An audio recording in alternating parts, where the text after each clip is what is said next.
नमो अरियंताणं नमो सिद्धाणं नमो वायर्याणं नमो वज्रायाणं नमो लोहे सव्वसावणं ऐसो पंच नमुकारो सव्वपावपणासनो मंगलाणं च सव्वेसिं परमं वै मंगलम् मंगलम भगवान वीरो मंगलम गौतम प्रभु मंगलम सुलभद्राद्या जैन धर्मोस्तु मंगलम। પ્રવચનનો વિષય છે પ્રશ્ન પૂછે ગૌતમ ગણધર, ઉત્તર આપે વીર તીર્થંકર. કોઈ અજ્ઞાત અને અનામી કર્તાએ બનાવેલો 64 ગાથા અને 48 પ્રશ્ન ઉત્તરથી સુશોભિત ગૌતમ પૃચ્છા નામનો આ ગ્રંથ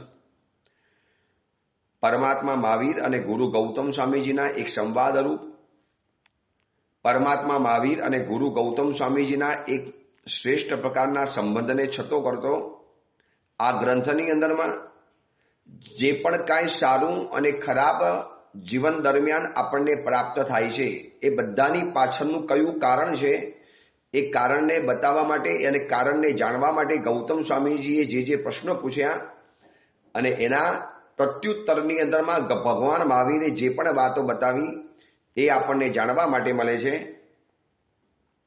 ગૌતમ સ્વામીજી એક વિશિષ્ટ વ્યક્તિત્વ હતું. તીર્થંકર ભગવંતોના ગણધર તો હોય જ, દરેક તીર્થંકર પરમાત્માના 24 પરમાત્માના 1452 ગણધર છે, 1452 ગણધર ટોટલ. પરંતુ એ બધામાંથી એક ગૌતમ સ્વામીજીનું એક વ્યક્તિત્વ, ગૌતમ સ્વામીજીનું એક સ્વભાવ, નેચર કંઈક અલગ રહેલો હશે. એટલા માટે ગૌતમ સ્વામીજી તીર્થ તો હતા, પણ એની અંદરમાં પણ અનેક તીર્થ સમાવેલા હતા. શત્રુંજય તીર્થની અંદરમાં જાઓ તો જેમ શત્રુંજય પોતે સ્વયં તીર્થ છે, એમ એની અંદરમાં પણ કઈ વિશિષ્ટ કાર્યક્રમો થાય એ પણ તીર્થ સમાન ગણાતા હોય છે. એવી જ રીતે ગૌતમ સ્વામીજી તો સ્વયં તીર્થ હતા, પરંતુ એમની અંદરમાં 9 પ્રકારના તીર્થોનો સમાવેશ થયેલો હતો, જે આપણે છેલ્લા નંબરમાં જોયેલું હતું. આનંદ તીર્થ, સુખ અને આનંદ, આ બંનેની ભેદરેખા જો જીવનમાં એકવાર જાણવા માટે મળી જાય તો સુખની દોટ જીવનમાં અટક્યા વગર રહેશે નહીં. માણસને પ્રાપ્ત કરવો છે આનંદ અને દોડે છે સુખ તરફ, અને એ સુખ તરફથી આનંદ પૂરો મળતો નથી, અને જે પણ સાધનો મળે છે બધા જ આનંદ સુધી પહોંચાડવા માટે અક્ષમ છે, સક્ષમ નથી, અધૂરા છે. એટલે સાધનોની ભરમાર ઘરની અંદરમાં વધતી ચાલી. હકીકતમાં સુખ મેળવવાનું જે ઈચ્છા છે એ હકીકતમાં આનંદ મેળવવો છે, કારણ કે આત્માનું અસલ સ્વરૂપ આનંદમય છે, સુખમય નથી. મોક્ષની અંદરમાં સુખ નથી, મોક્ષની અંદરમાં આનંદ છે. આનંદ એટલે નથી સુખ અને નથી દુઃખ. એટલા માટે જ વર્ધમાન સક્રસ્તવની અંદરમાં શબ્દ મૂક્યો છે, સુખ દુઃખ વિવિક્તાય. પરમાત્મા કેવા છે તો કે સુખ અને દુઃખથી એક અલગ દુનિયાની અંદરમાં રહેલા છે. હવે જીવનમાં સુખ પણ ન હોય, જીવનમાં દુઃખ પણ ન હોય, તો કઈ અવસ્થા પછી? જે અવસ્થાનું નામ છે એ અવસ્થાનું નામ છે આનંદ છે. પછી એને તડકો હોય તો પણ સુખ નહીં લાગે, તડકો નહીં હોય તો પણ દુઃખ નહીં લાગે, ભોજન મનગમતા નહીં મળે તો પણ દુઃખ નહીં લાગે, અને ભોજન મનગમતા મળી જશે તો પણ સુખ નહીં લાગે. આમ જોવા જઈએ તો મનની અંદરમાં એક સવાલ થાય, શું આનંદ એટલે મરદા જેવો હોય? આનંદ એટલે ડેડ બોડી હોય? શું એને કોઈ સુખ નહીં, દુઃખ નહીં, હરખ નહીં, શોક નહીં, કોઈ દ્વંદ્વની અંદરમાં રહેવાનું નહીં? હકીકતમાં જોવાની અંદરમાં જઈએ તો જીવતો માણસ મરી ગયેલો જેમ જીવે એની જેમ આનંદની અંદરમાં રહેવાનું, પણ કોઈ હરખ શોકની હેલી નહીં. આપણને અંદરથી પરેશાન કોણ કરે છે, પીડા કોણ આપે છે? આ સુખ અને દુઃખની જે ઘમસાણ ચાલે છે, સુખ અને દુઃખનું જે યુદ્ધ ચાલે છે ને, બસ એ સંઘર્ષની અંદરમાં આપણે પીસાયા કરીએ છીએ. કોઈના તરફથી મળતું દુઃખ, કોઈના તરફથી મળતું સુખ, સતત અપેક્ષા રહ્યા કરવાની. એટલે આપણે સુખ દુઃખ પ્રાપ્ત કરવા માટે બીજી વ્યક્તિ ઉપર કાયમ માટે ડિપેન્ડ રહેવું પડે છે. અને આ આનંદ એવી અવસ્થા છે કે મારું સુખ અને મારું દુઃખ હું નક્કી કરીશ, બીજી વ્યક્તિ નક્કી નહીં કરે. આને કહેવાય છે આનંદ કહેવાય છે. એટલે તમે જોજો આપણી હિન્દુ સંન્યાસી પરંપરાની અંદરમાં દરેક સંન્યાસીઓની પાછળ આનંદ શબ્દ આવતો હતો. સ્વામી વિવેકાનંદ, સ્વામી દયાનંદ સરસ્વતી, સચ્ચિદાનંદ, જો જેટલા પણ મહાઋષિઓ હતા, મુનિઓ હતા, બધાની પાછળ આનંદ શબ્દ મૂક્યો છે. આનંદ એટલા માટે મૂક્યો છે, આજે પણ ઘણા ઘણા બાપુઓ, ઘણા ઘણા સ્વામીઓ, ઘણા ઘણા સંન્યાસીઓ જે બધા છે એ બધાની પાછળ બહુધા આનંદ શબ્દ લાગે છે. એટલા માટે હતો કે તમે હવે સંસાર છોડી અને આ સંન્યાસ અવસ્થાની અંદરમાં આવ્યા, સમણ જીવનની અંદરમાં આવ્યા. સમણ જીવનમાં તમારે સુખ માટે નથી આવવાનું. આ સમણ જીવન દુઃખની પણ અવસ્થા નથી. આ સમણ જીવન એ આનંદની અવસ્થા છે. અને આનંદની અવસ્થા એટલે મેં તમને કીધું ને, આનંદની અવસ્થા એટલે અકારણ મસ્તી, સહજ રીતે ઉત્પન્ન થતી મસ્તી, સાધનોના અભાવની અંદરમાં ટકી જતો એક મસ્ત મિજાજ, એને કહેવાય છે આનંદ કહેવાય છે. ગરમ ગરમ બપોર હોય, ગરમી પડતી હોય, અથવા તો અત્યારે આપણે શિયાળો ચાલે છે, શિયાળાની વાત કરીએ, કડકડતી ઠંડી પડી હોય, માનો આવતીકાલે મુંબઈની અંદરમાં હજી ઓર વધુ ઠંડી પડે, ઓર વધારે -1 સુધી ઠંડી પહોંચી જાય અને એ સમયની અંદરમાં હીટર મળી જાય, આપણે શું કહીએ? બહોત મજા આ ગયા, બહુ મજા આવી ગઈ, બહુ આનંદ થઈ ગયો, બહુ મજા આવી ગઈ. ભાઈ એ આનંદ નથી, એ તને સગવડ મળ્યાનું સુખ છે. અહીંયા સગવડ હોય કે અગવડ હોય, બંને પ્રકારની અંદરમાં પ્રભુ તુલ્ય મનોવૃત્તિ, બંને જણાની અંદરમાં મનની વૃત્તિ સમાન રીતે હોય. આપણે બોલીએ છીએ સકલારથની અંદરમાં કે પાર્શ્વનાથ ભગવાન કેવા હતા? પ્રભુ તુલ્ય મનોવૃત્તિ. બસ આ તુલ્ય મનોવૃત્તિ છે ને, એનું નામ છે આનંદ છે. આ બાજુ કમટ પરેશાન કરે છે, આ બાજુ ધર્ણેન્દ્ર આવીને સેવા કરે છે, છતાં પણ બંને ઉપર સમાન ભાવ છે. આને કહેવાય છે આનંદ. બહુ ઉચ્ચ અવસ્થા છે. આ ખાલી બોલી લેવાથી, સાંભળી લેવાથી નહીં આવી જાય. વર્ષોના વર્ષોની પ્રેક્ટિસ કરતા કરતા કરતા એક અવસ્થા એવી આવે છે, ભોજન મળે તો પણ મજા, ન મળે તો પણ મજા. તમે વિચારી લો, આદિનાથ પરમાત્મા દીક્ષાના બીજા દિવસથી પ્રભુ વરવા માટે તો રોજ નીકળ્યા છે, રોજ. 7મ અને 8મનો પરમાત્માએ છઠ કરેલો હતો અને ફાગણવદ નોમના દિવસે પરમાત્મા જ્યારે ભિક્ષા વરવા નીકળ્યા છે, ગોચરી વરવા નીકળ્યા છે, ઘર ઘરની અંદરમાં ફરે છે. એક એક રાજ્યના, એક એક નગરના, એક એક ઘરની અંદરમાં પ્રભુ જાય છે. કોઈ હીરા, માણેક, મોતી, રત્ન, વસ્ત્ર, હાથી, ઘોડા, આ બધી વસ્તુઓ અર્પણ કરે છે. પ્રભુને જોઈએ છે ભોજન, ખોરાક, એ તો કોઈ આપતું જ નથી. અને એકાશનાનું પચકાણ કરીને જવાનું, ભોજનની અપેક્ષા સાથે જવાનું, ભોજન મળે એવી ઈચ્છા સાથે જવાનું, અને એ પૂરી ન થઈ અને સીધા જ આવીને પરમાત્મા પચકાણ લઈ લે અને વળી પાછી ધ્યાનની ધારાની અંદરમાં લાગી જાય. આ શું છે? આનંદ છે. ભોજન ન મળ્યું એનું કોઈ દુઃખ નથી, અને ભોજન નથી મળ્યું એની કોઈ ફરિયાદ નથી, અને ભોજન મળી ગયા પછી પણ એનો કોઈ ચહેરા ઉપરનો સંતોષ નથી. બસ આ એક જે છે ને તુલ્ય મનોવૃત્તિ, પ્રભુ તુલ્ય મનોવૃત્તિ, આ શબ્દ જીવનમાં જાણવો પડશે. વરના શું થશે ખબર છે? ઘરની અંદરમાં રહો છો, કોઈ તારીફ પણ કરશે, કોઈ તાલી પણ વગાડશે, અને કોઈ તમાચો પણ મારી જશે, કોઈ આપણી સાથે છેડછાડ પણ કરી જશે, અને કોઈ આપણને છંછેડી પણ જશે. તો શું આપણે કાયમ માટે સુખ દુઃખના ઘડિયાળના લોલકની જેમ સુખ દુઃખની અંદરમાં અથડાયા કરવાનું? એટલે પેલી વ્યક્તિ ચાહે ત્યારે આપણે સુખી બનવાનું, અને સામેની વ્યક્તિ ચાહે ત્યારે મારે દુઃખી બની જવાનું? નો. મેં હવે નક્કી કર્યું છે, ગૌતમ સ્વામીની જેમ મારે આનંદ તીર્થની અંદરમાં રહેવું છે. આખું ગૌતમ સ્વામીનું જીવન જોઈ લો, ડગલે પગલે આપણને ગૌતમ સ્વામીજી આનંદમય વ્યક્તિત્વ દેખાશે. ન ઉદાસ, ન ફરિયાદ, ન કોઈ શિકાયત, ન કોઈના પ્રત્યેનો આક્ષેપ, ન કોઈના પ્રત્યેની રીસ, ન કોઈના પ્રત્યેની ચીડ. મારી સાથે એને આવું વર્તન કર્યું, નથી એની ઉપર ઓવારી જવાનું કે નથી એની ઉપર ગુસ્સે પણ ભરાવાનું. ઠીક છે, સંસારની અંદરમાં છીએ, પતિ પત્નીના સંબંધો છે, દીકરા અને માતાના સંબંધો છે, પિતા અને બાપના સંબંધો છે, સાસુ અને વહુના સંબંધો છે. આ બધાની સાથે જીવવાનું છે. એવી તાકાત નથી કે સર્વવીરથી પંથે જઈ શકું, એવી તાકાત નથી, એવું સત્વ અંદરમાંથી પેદા ન થયું. હવે એક પરિવાર બનાવ્યો છે, એક સંસારની અંદરમાં રહ્યા છીએ, એક અલગ અલગ ભૂમિકા નિભાવવી પડતી હોય છે. પત્નીની ભૂમિકા, માતાની ભૂમિકા, પિતાની ભૂમિકા, સાસુની ભૂમિકા, સસરાની ભૂમિકા, આવી અલગ અલગ ભૂમિકાઓ વ્યક્તિઓને નિભાવવી પડતી હોય છે. હવે સંબંધોની દુનિયાની અંદરમાં ટકરામણ થવાની, અથડામણ થવાની, માથાકૂટ થવાની, ખેંચતાણ થવાની, ન્યાય અન્યાયની વાતો આવવાની. તમે મારી સાથે આમ કર્યું, આ બધા ખુલાસા આવવાના, ફરિયાદો આવવાની.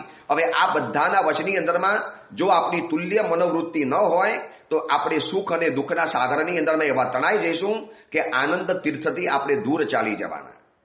આનંદ તીર્થ આપણને એમ કહે છે કોઈ સાધન વગરનું સુખ, કોઈ પણ વસ્તુનો અભાવ તને નડે નહીં, એનું નામ છે આનંદ. કોઈ પણ સાધન આપણને જીવનમાં ન મળે તો પણ આપણો મસ્ત મિજાજ ટકી જાય, એ છે આપણો આનંદ. એટલે અમને સાધુ જીવનની અંદરમાં સુખ અને દુઃખથી પર રહી અને એક આનંદ તરફ જવાનો ઈશારો કરે છે ગૌતમ સ્વામીજી. માટે વર્ધમાન સકસ્તવનો શબ્દ ફરીવાર યાદ કરાવું છું, સુખ દુઃખ વિવિક્તાય. આ શબ્દ છે વર્ધમાન સકસ્તવની અંદરમાં. પરમાત્મા કેવા છે? સિદ્ધસેન દિવાકર સુરીજી પરમાત્માની સ્તુતિ સ્તવનાની અંદરમાં શબ્દ બોલે છે, પ્રભુ આપ સુખ અને દુઃખથી પર છો. નથી આપને સુખ સ્પર્શી શક્યું, નથી આપને દુઃખ સ્પર્શી શક્યું. ગૌતમ જેવા શિષ્ય મળ્યા તો પણ ભગવાન ભાવીને કોઈ એટલી ચહેરા ઉપરની ખુશી નહીં, અને ગોશાલા જેવો અનાડી અવિનયી અપરાધી શિષ્ય મળ્યો છતાં પણ પરમાત્માના ચહેરા ઉપર કોઈ રોષ નહીં, કોઈ ડંખ નહીં, કોઈ દર્દ નહીં, કોઈ દુઃખ નહીં. આ અવસ્થા મળી જાય કેટલો બધો આનંદ થઈ જાય. બસ આ અવસ્થાની અંદરમાં જઈએ, સતત આનંદ, ભીતર આનંદના ઓઘ ઉછળ્યા કરે, અંદરમાં આનંદનો સમુદ્ર ભૂહાવા કરે, અંદરમાંથી આનંદનો સમુદ્રની અંદરમાં ભરતી રેલાયા કરે, અને એના કારણે ચહેરા ઉપર પ્રસન્નતા દેખાય, આંખોની અંદરમાં ખુમારી દેખાય. જોજો કેટલાક સાધુ ભગવંતો, કેટલાક મુનિ મહંતો અને કેટલાક સંન્યાસીઓના ચહેરા ઉપર જે તેજ દેખાય છે ને, એ તેજ છે આનંદનું તેજ છે. ન ગોચરી મળી, ન વ્યવસ્થા મળી, ન સારો ઉપાશ્રય મળ્યો, ન કોઈ વંદન કરવા માટે આવ્યું, ન કોઈ સાતા પૂછવા માટે આવ્યું, ન કોઈ પ્રવચનની અંદરમાં આવ્યું, છતાં પણ મજા. અને એનાથી ઉલટું આખો દિવસ ઉપાશ્રય ભરાયેલો રહ્યો, ઢોલ નગારા વાગ્યા, હાથીઓના ટોળા ઉમટી પડ્યા સામૈયાની અંદરમાં, હાથી અને ઘોડા આવી ગયા, હજારો વ્યક્તિઓ આવી ગઈ.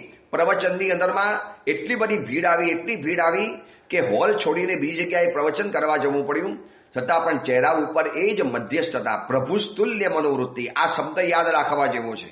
આને કહેવાય છે આનંદ. અને આવી આનંદની અનુભૂતિ ગૌતમ સ્વામીજી સતત કરતા હતા. લબ્ધિના ભંડાર હતા તો પણ કોઈ ચહેરા ઉપર અભિમાનની રેખા નથી. 50,000 શિષ્યના ગુરુ છે તો પણ ચહેરા ઉપર કોઈ અભિમાનની રેખા નથી દેખાતી. પરમાત્મા મહાવીરના પ્રથમ શિષ્ય છે તો પણ ચહેરા ઉપર કોઈ અહંકાર નથી. પ્રભુની દેશના પછી એમને દેશના આપવાનો અધિકાર છે તો પણ ચહેરા ઉપર કોઈ અભિમાનની રેખા નથી. અને આટલું બધું હોવા છતાં પણ પાઠ પરંપરાનો અધિકાર એમનો છીનવાઈ ગયો તો પણ ચહેરા ઉપર કોઈ ફરિયાદ નથી દેખાતી. આનંદ શ્રાવક પાસે મિચ્છામિક્રમ જઈને માગવું પડ્યું તો પણ કોઈ અભિમાન, તો પણ ચહેરા ઉપર કોઈ ફરિયાદ નથી દેખાતી. અને પોતાના બધા શિષ્યોને કેવલ જ્ઞાન મળ્યું અને પોતાને નથી મળ્યું છતાં પણ ચહેરા ઉપર કોઈ શિકાયત નહીં, કોઈ ફરિયાદ નહીં, કોઈ ખુલાસો નહીં. જે પરિસ્થિતિ છે એનો સાહજિક સ્વીકાર કરવો, આને કહેવાય છે આનંદ કહેવાય છે. થોડી કોશિશ કરો, ના નથી પાડતા ફેરફાર કરવાની, પણ જ્યારે થતો જ નથી, થવાનો પણ નથી, સામેની વ્યક્તિ સુધરવાની નથી, એનો નેચર આવો ને આવો જ રહેવાનો છે. હવે એના કારણે હું મારી મસ્તી કેમ ગુમાવું?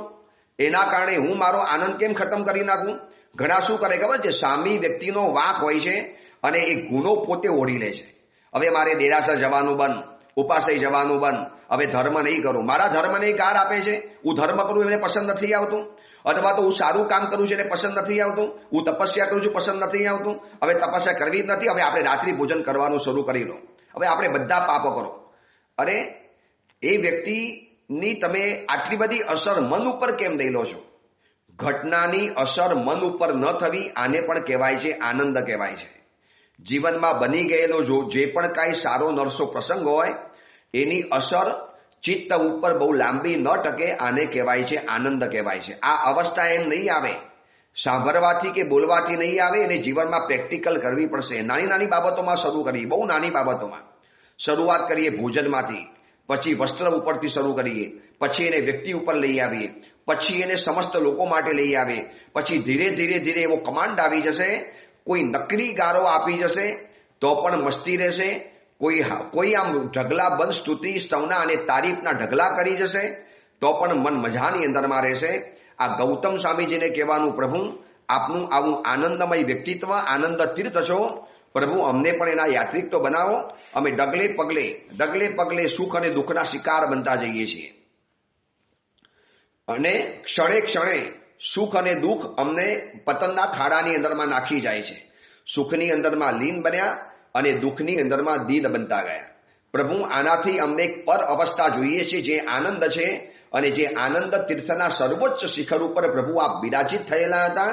અને એવા ગૌતમ સ્વામીજી, વિચારજો, આપણે આ ગૌતમ સ્વામીજીનું વ્યક્તિત્વ એટલા માટે જોઈએ છીએ કે આવા ગૌતમ સ્વામીજી આનંદ તીર્થમય, મંગલ તીર્થ છે, લબ્ધિ તીર્થ છે. આવા ગૌતમ સ્વામીજી જ્યારે પરમાત્મા મહાવીરને સવાલ પૂછતા હોય તો પ્રભુ મહાવીર એ સવાલોની ગંભીરતાને કેટલી બધી સમજતા હોય, અને એ સમજીને જ પરમાત્માએ જવાબ આપ્યો છે. 24મા નંબરની અંદરમાં જે પ્રશ્ન પૂછ્યો કે પરમાત્મા એવું કયું કર્મ છે કે જેનાથી જીવને લક્ષ્મી મળે, સંપત્તિ મળે, ધન મળે, પૈસા મળે, એ વ્યક્તિ શ્રીમંત બને, એ વ્યક્તિ અમીર બને, એ વ્યક્તિના જીવનની અંદરમાં ધનના ઢગલા આવી જાય, અને વળી પાછી એ લક્ષ્મી સ્થિર હોય. લક્ષ્મી ચંચલા, આ શબ્દ ધ્યાનથી સાંભળજો. લક્ષ્મી ચંચલ છે. લક્ષ્મી હંમેશા ઉભેલી હોય છે, અને ઉભેલી વ્યક્તિની કોઈ નક્કી ન હોય, ગમે તારે ઘરમાંથી ચાલી જાય. લક્ષ્મી કાયમ માટે ઊભી રહેવાની છે, એ બેસવાની છે નહીં. તો આવી લક્ષ્મી સ્થિર કેવી રીતે બને? કયા કર્મથી બને? એક તો પહેલા નંબરમાં મળે, અને મળ્યા પછી ટકી જાય. શ્રીમંત બનવું અલગ છે અને શ્રીમંતાઈ ટકાવી અલગ છે. આ શેનાથી મળે છે એના કારણોની ચર્ચા આપણે કરવી છે, પરંતુ એની પહેલા ધનનો વિષય જ્યારે ગૌતમ સ્વામીજીએ બહાર કાઢ્યો છે તો આપણે થોડી ધન માટેની ચર્ચા પણ કરવી છે. કારણ કે વિશ્વની અંદરમાં વસતા 99% વ્યક્તિઓના મનની અંદરમાં એવી ઈચ્છા હોય છે કે શ્રીમંત બનવું, ધનિક બનવું. કારણ કે શ્રીમંતોની બોલબાલા દેખાય છે, શ્રીમંતોને ટ્રસ્ટી બનાવવામાં આવે, શ્રીમંતોને આગેવાન બનાવવાની અંદરમાં આવે, શ્રીમંતોને આગળ બેસાડવાની અંદરમાં આવે. ભલે ને બીજા કોઈ ગુણ નથી, માત્ર પૈસા સિવાય, શ્રીમંતાઈ સિવાય એની પાસે એક પણ જાતની વિશેષતા નથી. માત્ર ગણો તો એક શ્રીમંત છે, બસ એટલું જ. પછી એના કારણે, એટલે સંસ્કૃતમાં સુભાષિત આવે છે, સર્વે ગુણા કાંચન માશ્રયંતે. બધા જ ગુણો શ્રીમંતાઈને અનુસરે છે. શ્રીમંત ઓછું બોલશે, લોકોને શું લાગશે? જો કેટલા ઓછા બોલા છે. શ્રીમંત બહુ વાતો કરશે તો લોકોને શું લાગશે? જો કેટલા બધા આપણી સાથે ભરી જાય છે. શ્રીમંત સાદા કપડાં પહેરશે તો શું કહેશે? જો એની સાદગી કેટલી બધી સારી છે. અને શ્રીમંત બહુ મોંઘા કપડાં પહેરશે, જો કેવી એની ફેશન છે, કેવો એનો શોખ છે. શ્રીમંત કાંસાના વાસણની અંદરમાં ભોજન લેશે, લોકો કહેશે જો એની સાદગી કેવી સરસ છે. અને શ્રીમંત સોનાના ભાજનની અંદરમાં જ્યારે ભોજન કરશે ત્યારે લોકો એના ભાગ્યની પ્રશંસા કરવાના. શ્રીમંત વ્યક્તિની બધી જ વસ્તુઓ, બધી જ બાબતો એ કદાચ થપ્પડ મારશે તો કહેવાશે કે જો કેવું શિસ્તનું પાલન કરે છે. અને કદાચ કોકનું અપમાન કરી જશે તો એનો ગુણ ગવાઈ જશે. બસ બધા જ ગુણો શ્રીમંતાઈને અનુસરે છે. સર્વે ગુણા કાંચન માશ્રયંતે. આગેવાન બનવું છે, ટ્રસ્ટી બનવું છે, પ્રમુખ બનવું છે, કોઈ સંસ્થાના હોદ્દેદાર બનવું છે, તમારે સમાજની અંદરમાં આગળ આવવું છે, તમારે સમાજના મોભી બનવું છે, સમાજના નેતા બનવું છે, રાજકારણની અંદરમાં જવું છે, ચૂંટણીની અંદરમાં ઇલેક્શનની ટિકિટ પ્રાપ્ત કરવી છે. આ બધાની અંદરમાં શ્રીમંતાઈ એવી ચાવી છે કે ભલભલા દરવાજા એના માટે ખુલી જાય છે. શ્રીમંતાઈની ચાવીથી આ દુનિયાનું એક પણ તારું એવું નથી કે જે ખુલી ન શકે. ભલભલા તારા ખુલી જાય, બધી શક્યતાઓ એના માટે ખુલી જાય. એટલા માટે વ્યક્તિને શ્રીમંત બનવું છે, રાતોરાત શ્રીમંત બની જવું છે. અને શ્રીમંતની દુનિયાના 3 શબ્દો છે: મોર મની, ઇન્સ્ટન્ટ મની, એની હાવ મની. બસ જેને શ્રીમંત બનવું છે ને એને 3 સૂત્ર જીવનમાં અપનાવ્યા છે. મોર મની, વધુમાં વધુ પૈસા જોઈએ, વધુમાં વધુ. ભાઈ કેટલા જોઈએ? બસ વધુમાં વધુ, નો લિમિટ. લિમિટ જ નથી, આવવા દો, જેટલા આવે એટલા આવવા દો. એને ખબર નથી કે દોસ્ત વધુ પડતા પૈસા નુકસાન કરે છે. મીઠું ખાવા માટે જરૂરી છે, પણ વધુ પડતું મીઠું જેમ નુકસાન કરે છે એમ પૈસા પણ એટલા બધા નુકસાન કરે છે. પાણી બાढ़ियो नाव में, घर में बाढ़ियो दाम, दोनों हाथ उलेचिए यही सयानो काम. નાવની અંદરમાં જો પાણી વધતું જાય, એને ખાલી કરવું પડે, એમ ઘરની અંદરમાં દામ વધતા જાય. દામ એટલે પૈસા, રૂપિયા, મની. એ તો હદથી બહાર જશે તો પછી જીવનમાં, પરિવારમાં, બાળકોમાં, સંસ્કારોની અંદરમાં વિકૃતિ પેદા કરવાના એટલે કરવાના. પણ શ્રીમંતોની દુનિયાના 3 શબ્દ છે: આજની કોલેજ, આજની સ્કૂલ, આજનું શિક્ષણ, આજનું એજ્યુકેશન, આજે તમે કોઈ પણ કોલેજની અંદરમાં જાઓ, દરેક બાલક બાલિકાઓના આખરી નિંદામાં શ્રીમંત બનવાનું સપનું તમને રમતું દેખાશે. ભણે છે કેમ? શ્રીમંત બનવા માટે. જોબ કેમ કરવાની? પૈસા લાવવા માટે. પછી ઘર છોડીને વિદેશમાં કેમ જવાનું? પૈસા પ્રાપ્ત કરવા માટે. માતા પિતાને કેમ છોડી દેવાના? પૈસા મેળવવા માટે. હિન્દુસ્તાનમાં બધું છે છતાં પણ કેમ અમેરિકા જેવા દેશોની અંદરમાં ચાલી જવાનું? બસ રાતોરાત પૈસા કમાવા માટે, શ્રીમંત બની જવા માટે.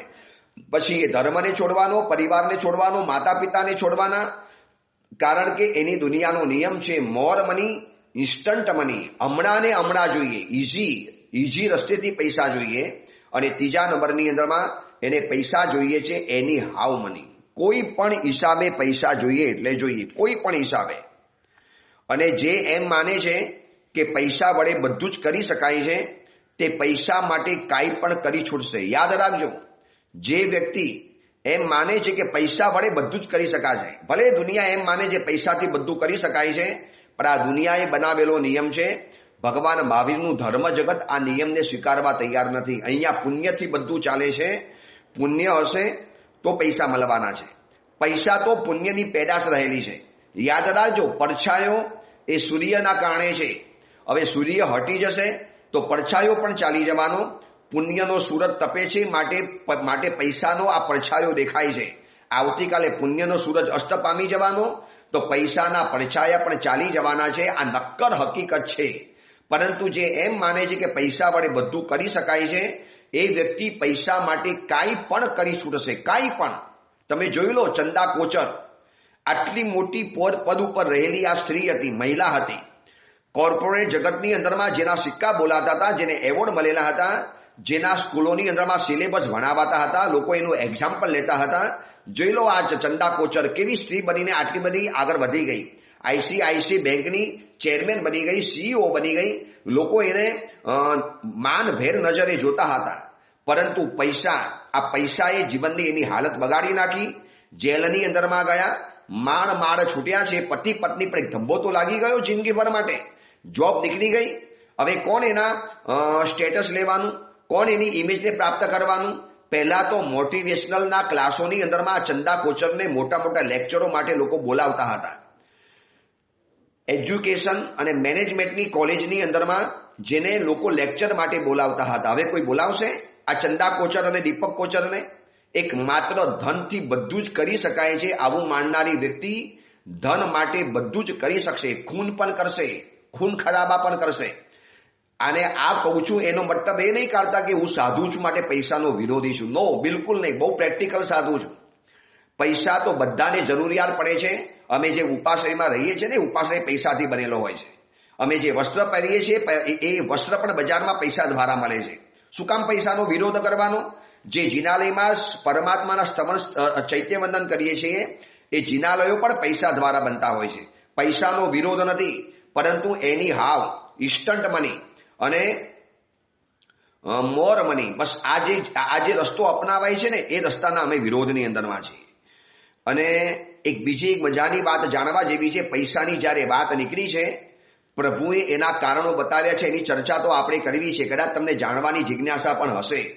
પણ જ્યારે ધનની દુનિયાની વાત નીકળી છે, ધનનો જ્યારે સબ્જેક્ટ આવ્યો છે, ત્યારે ધન સંબંધી કેટલીક કરુણ કઠોર વાસ્તવિકતાઓ જાણવી પડશે. વરના ધનના પૂજારી બન્યા પછી માણસ એવો ક્રૂર બન્યો છે, માણસ એવો નિષ્ઠુર બન્યો છે, માણસ એવો કઠોર બન્યો છે. રાતના 12 વાગે આવવાનું, સવારના 6 વાગે ચાલી જવાનું. અને કોઈ પૂછે, પત્ની પૂછે, કેમ આટલી દોડધામ કરો છો? અરે ભાઈ, તમારા માટે કરું છું. આ દોડધામ તમારામાં. પત્ની કે નથી જોઈતા આટલા પૈસા, આપણે સામાન્ય ઘરમાં રહીશું, નથી આપણે એવા જલસા કરવા. તમે રહો ને ઘરમાં, અમને તમારી જરૂરિયાત છે, બાળકોને તમારી જરૂરિયાત રહેલી છે. પરંતુ બસ માત્ર પૈસો પ્રાપ્ત કરવા માટે, જેનાથી પુણ્ય મળે છે, જેનાથી પૈસો મળે છે, પુણ્ય કરવાની તો કઈ વાત જ નથી. હવે એક માણસે શું કર્યું? રસ્તા ઉપર ગાડી ભગાડતો હતો. એવી ગાડી ભગાવી. ભાઈ, આપણે આગળ પહોંચવું છે, સમયસર પહોંચવું છે.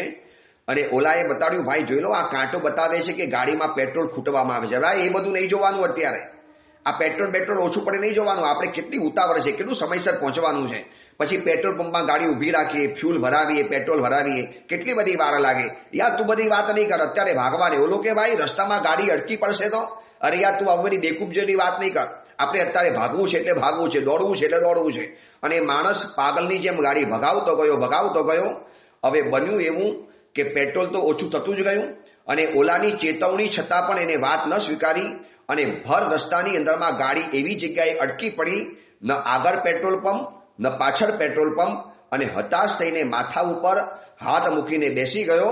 પહેલેથી વાત માની હોત, 5 મિનિટ માટે પેટ્રોલ ભરાવાનો સમય કાઢ્યો હોત તો 50 મિનિટ મારી બગડત નહીં.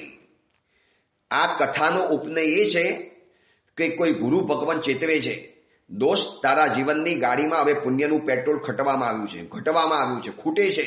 આ ફ્યુલનો કાંટો ઓછો દેખાય છે દોસ્ત, જરા પેટ્રોલ ભરી લે, પૂજા કરી લે, ગુરુવંદન કરી લે, પ્રવચન સાંભળી લે, તપસ્યા કરી લે, રાત્રિ ભોજન છોડી દે, આરાધના શરૂ કરી લે, થોડીક અનુકંપા દાન કરી લે, માતા પિતાનો વિનય કરી લે, પરિવારને સંભાળી લે, ધર્મના ક્ષેત્રમાં જીવનમાં આગળ વધી જા. આવું બધું ઘણી ચેતવણીઓ આપી. ઓલો કે સાહેબ શું તમે આ બધી વાતો કરો છો? અત્યારે સમય છે, અત્યારે ભાગવાનો સમય છે, દોડવાનો સમય છે, કમાવી લેવાનો સમય છે. ધર્મ બધો કરશું ને પાછલી ઉંમરમાં, ગળે ગોવિંદ ભરશું, શું ઉતાવળ છે? શાંતિથી ધર્મ નહીં કરી શકીએ? ગુરુ કે સાહેબ તમે આ ભૂલ કરો છો, ખાલી 10 મિનિટ કરો ને, માત્ર 10 મિનિટ આખા દિવસમાં, માત્ર પરમાત્મા સમક્ષ 10 મિનિટ એક નવકાર મંત્રની માલા ગણો, પ્રભુની પૂજા કરી લો, ગુરુવંદન કરી લો, ગુરુના આશીર્વાદ લઈ લો, એકાદ સામાય કરો અઠવાડિયે, વધારે નહીં, અડધો કલાક, અઠવાડિયામાં કલાક કાઢો, રોજ 5 મિનિટ 10 મિનિટ પરમાત્માની પૂજા કરી આવો. આપણું ઘર બાજુમાં છે, દેરાસર બાજુની અંદરમાં છે. આવી ચેતવણી પત્ની આપે, ગુરુ આપે, માતા પિતા આપે. એ ચેતવણીને અવગણી દીધી અને ગાડીને ભગાડી. હવે એવી જગ્યાએ ગાડી ખૂટવાઈ ગઈ કે ફ્યુલ ભરવા માટે હવે એને કલાકોના કલાકો આંટા ફેરા કરવાના. જ્યાં જવાનું હતું ત્યાં પહોંચી ન શક્યો અને આ બાજુ ગાડી એવી જગ્યાએ અટકી પડી છે કે ગાડીને છોડાતી પણ નથી, ગાડીને મુકાતી પણ નથી અને એવી કસમકસ દુવિધાની અંદરમાં જિંદગી પસાર કરે છે. આ બૌદ્ધા વર્તમાન જગતની અંદરમાં જીવનારા વ્યક્તિઓ માટેની આ કથા છે.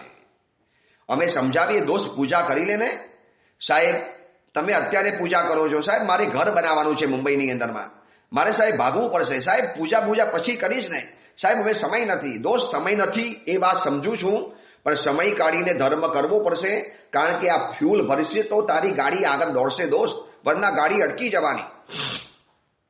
પણ એ વાત સ્વીકારવા તૈયાર નથી સ્વીકારતો અને પછી માથાભેર એવો પડકાય છે.